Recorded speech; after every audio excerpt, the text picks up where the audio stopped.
Ito po ang pangarihan to, simple-simple lang. Ilalaglag mo lang po yung lambat. Tapos ito pong buyang ito, itatapon mo. Yan, ganyan lang po yan kasimple. Para lang po kami naglalaro. Po, aariyan na po ang gurong may tato at ang kanyang busing. Saan? Aariyan na po kami. Medyo hapon na. Isang damar pala ito. Pinangangarihan ngayon ng lambat. Yan, ganyan po ang paghulog niyan. Hulog po ng lambat na ito. Ganito po ang paghulog nito. Yan po, kami po ngayon ay nangangariya. Yan. Yan po aking boss, oh, pani ang sagwa.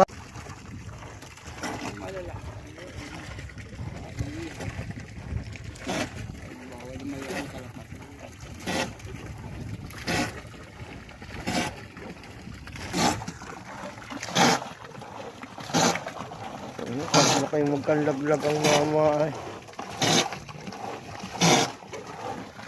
Ayan po ang aming ang biyaya ng dagat sa amin. Isang timba, kulang-kulang isang banyera, kalahating timba, at saka may mga reject na kaunting pangulam pa. Salamat po sa biyaya ng dagat.